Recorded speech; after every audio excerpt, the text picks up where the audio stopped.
एक बार एक छोटी सी बच्ची हाथों में मिट्टी की गुल्लक लेके दवाइयों की दुकान पे भागते हुए पहुंची। वो काफी देर तक वहां खड़ी रहती है, लेकिन उस दुकान वाले की नजर उस पर नहीं जाती है, क्योंकि वहां पे पहले से इतने लोग थे, जिसके कारण उस बच्ची की आवाज उस दुकान वाले तक नहीं पहुंच पाती है। और कुछ देर बाद उस बच्ची को थोड़ा सा गुस्सा आया और उसने अपनी गुल्लक को उठा के काउंटर पे खूब तेजी से पटक दिया।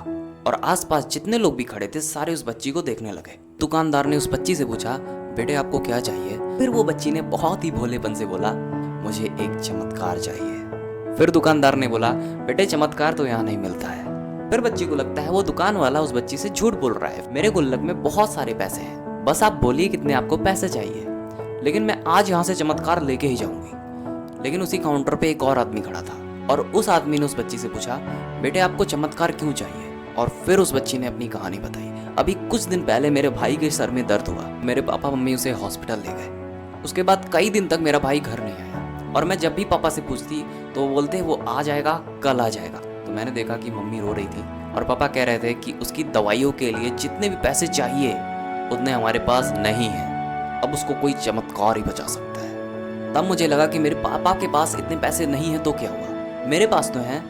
फिर मैंने जितने भी पैसे जोड़ रखे थे सारे पैसे मैं लेके इस दुकान पे पहुंची। फिर उस व्यक्ति ने कहा कि बेटा तुम्हारे पास कितने पैसे हैं? ये सुनते ही उस बच्ची ने अपनी गुल्लक उठाई और जमीन पे फेंकी और तोड़ दी और पैसे गिनने चालू कर दिए। बहुत सारे चिल्लर बिखर चुके थे और टोटल कलेक्ट करने के बाद 19 रुपए उस बच्ची के पास थे और सारे लोग उसको खड़े होकर देख रहे थे। थोड़ी देर बाद उस बच्ची ने सारे पैसे अपने हाथ में लिए और उस व्यक्ति से बोलती है, मेरे पास पूरे 19 रुपए हैं। वो जो आदमी वहां पे खड़ा था वो थोड़ा सा मुस्कुराया और कहा, अरे तुम्हारे पास तो पूरे पैसे हैं, इतने में ही तो आता है चमत्कार। ये सुनकर वो बच्ची बहुत खुश हो गई और बोलती है, चलो मैं आपको अपने पापा से मिलाती हूँ। और बाद में पता लगता है कि वो आदमी कोई आम आदमी नहीं था, बल्कि वो न्यूरो सर्जन था और मात्र 19 रुपए में उस बंदे ने सर्जरी की और कुछ ही दिन में उसका भाई घर आ गया। और उसकी माँ जब उसके पापा से पूछती है कि अब बता दीजिए आपने ये चमत्कार किया तो किया कैसे, तो फिर उसके पापा बोलते हैं अपनी बच्ची की तरफ देख के, ये चमत्कार इसने किया है। तो यहाँ पे एक बहुत बड़ी बात है जो हम इस बच्ची से सीख सकते हैं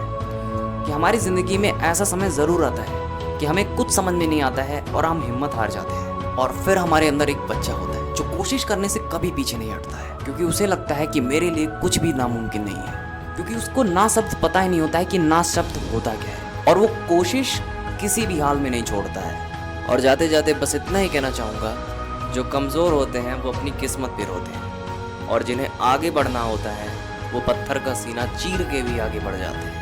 दोस्तों, अगर आपको हमारी वीडियो अच्छी लगती है तो आप हमारे वीडियो को एक लाइक ज़रूर दीजिएगा, और ऐसी और वीडियोस पाने के लिए आप हमारे चैनल को भी सब्सक्राइब कर सकते हैं।